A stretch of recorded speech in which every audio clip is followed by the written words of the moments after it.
आइए जानते हैं भक्ति एवं पूजा करने का सही तरीका क्या होता है। तो भक्ति पूजा के दो प्रकार होते हैं, सकाम भक्ति और दूसरा निष्काम भक्ति। सकाम भक्ति का अर्थ है जो किसी इच्छा की पूर्ति के लिए पूजा पाठ किया जाता है, जैसे कि धन की प्राप्ति, किसी बीमारी से छुटकारा पाना, दुश्मन से विजय पाना आदि। जो लोग सकाम भक्ति करते हैं वो लोग कभी भी सुख की प्राप्ति नहीं पा सकते, क्योंकि आप परमात्मा की पूजा अपने स्वार्थ के लिए कर रहे हैं। तो हो सके तो आप सकाम भक्ति न करके आप निष्काम भक्ति करें। निष्काम भक्ति का अर्थ होता है बिना किसी के स्वार्थ की परमात्मा की भक्ति कोई करता है और दूसरों के लिए भगवान से प्रार्थना करता है और वो अपने लिए परमात्मा से कुछ नहीं मांगता है, तो परमात्मा सब कुछ आपको दे सकते हैं।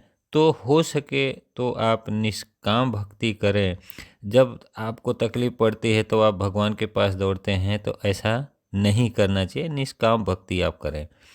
अगर सच्ची भक्ति करनी है तो इन 5 विकारों का त्याग करना होगा, काम, क्रोध, मोह, लोभ एवं अहंकार। तभी आप भक्ति का लाभ प्राप्त कर पाएंगे।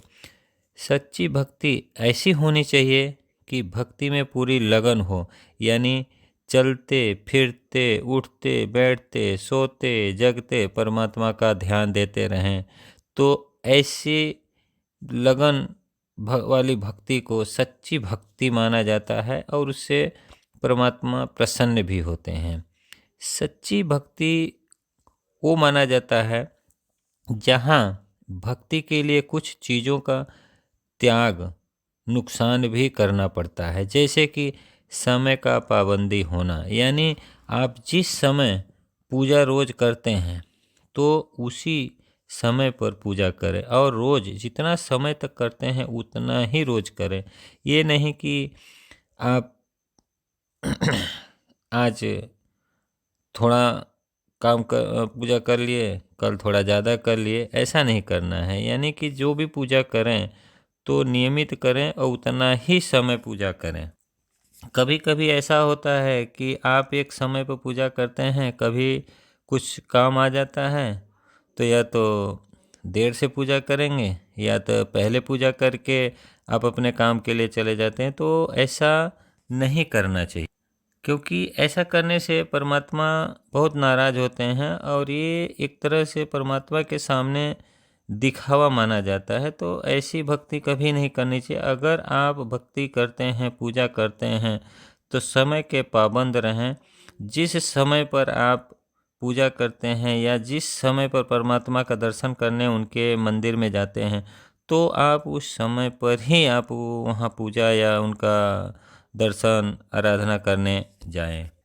क्योंकि अगर अनियमित आप पूजा पाठ करते हैं, अनियमित समय पर अगर आप पूजा पाठ दर्शन आदि करते हैं ना, तो आपको उस पूजा पाठ का दर्शन का कुछ भी फल मिलने वाला नहीं। ऊपर से परमात्मा आपसे नाराज़ होते हैं और सुख के जगह पर दुख की प्राप्ति होती है और जो कुछ उन्होंने दिया भी है ना, वो वापस ले सकते हैं। तो हो सके तो आप नियमित पूजा करें, अन्यथा ना करें। और पूजा पाठ के लिए एक लगन होनी चाहिए। अगर लगन है तो सब कुछ है। अगर आप सही समय पर रोज़ पूजा करते हैं, 90 दिन अगर आप नियमित उसी समय पर पूजा पाठ या मंदिर में जाके जो दर्शन जिस समय पर जिस दिन करते हैं, तो समय सुनिश्चित जो आपका है उसी पर अगर आप 90 दिन लगातार करते हैं, तो परमात्मा चमत्कार ज़रूर आपके जीवन में देंगे। और कहा गया है कि एक दोहा है कि दुख में सुमिरन सब करे, सुख में करे न कोय, जो सुख में सुमिरन करे दुख काहे को होय। तो जब हमको दुख पड़ता है तो हम ईश्वर को याद करते हैं, ईश्वर की तरफ दौड़ते हैं, लेकिन ऐसा नहीं करना चाहिए। दुख पड़े या न पड़े, हमको हमेशा ईश्वर के शरण में रहना चाहिए। ईश्वर को आप हमेशा याद करें। और एक बात ख़ास आपको बता दूं, ज़रूरी नहीं है कि आप मंदिर जाएं या ईश्वर के किसी दरबार में जाएं। ईश्वर बोलते हैं हम कण-कण में हैं, हम तुम्हारे पास हैं। बस तुम हमें एक सच्ची श्रद्धा से अगर याद करते हैं ना, तो हम आपको प्राप्त होंगे। तो आप ईश्वर को सच्ची श्रद्धा से याद करें, निस्वार्थ याद करें और सुख में याद करें। अगर आपको सारे दुनिया के सुख प्राप्त है तो बस ईश्वर को याद करें। और जब भी ईश्वर को याद करें तो उनको बस एक ही चीज़ बोलें, हे भगवान, हे प्रभु, आपने मुझे बहुत कुछ दिया है, आपने मुझे बहुत सारी खुशियाँ दी हैं, बस ये खुशियाँ बनाए रखना। बस मैं आपसे बहुत प्रसन्न हूँ, आपका बहुत बहुत धन्यवाद। बस ऐसी खुशियाँ बनी रहे। हे प्रभु, मैं आपके शरण में हूँ, जो कुछ करना है सब आपको करना है। बस अगर ऐसा ईश्वर के सामने अगर आप बोल देते हैं ना, तो ईश्वर आपको सब कुछ दे देंगे। लेकिन हम क्या करते हैं कि जब ईश्वर के सामने, भगवान के सामने पूजा पाठ करते हैं तो एक ही चीज़ का रोना होता है, हे भगवान, मैं बहुत दुखी हूँ, मुझे बहुत कष्ट है, मेरा ये तकलीफ़ है, मेरा वो तकलीफ़ है, मेरा ये काम हो जाए तो मैं ये चढ़ाऊँगा, वो चढ़ाऊँगा, ये करूँगा, वो करूँगा। ये सब गलत है। यानी कि आप भगवान को एक प्रकार का लालच दे रहे हो, रिश्वत दे रहे हो। भगवान को सब पता है। तो हो सके तो भगवान के सामने इस तरह की बातें कभी ना करें।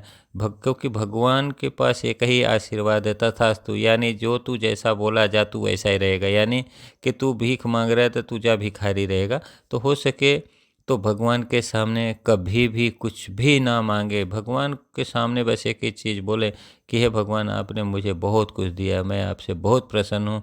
बस ऐसे सुख शांति समृद्धि बनाए रखना। और बस मैं आपका बहुत शुक्रिया करता हूँ, मैं आपका बहुत धन्यवाद करता हूँ और आपसे मैं बहुत प्रसन्न हूँ। बस इस तरह की अगर बातें अगर उनके सामने पूजा पाठ के टाइम पर अगर करते हैं तो भगवान प्रसन्न होंगे और मन चाहा चीज़ आपको ज़रूर वो देंगे। लेकिन भगवान के सामने आपको मांगना नहीं है। तो हो सके तो भगवान की पूजा जब भी करें तो निस्वार्थ करें, तो आपको उस पूजा का फल मिलेगा। लेकिन एक चीज़ का ध्यान रखें कि पूजा जब भी करें जो नियमित करें, नहीं तो फिर पूजा पाठ ना करें। धन्यवाद।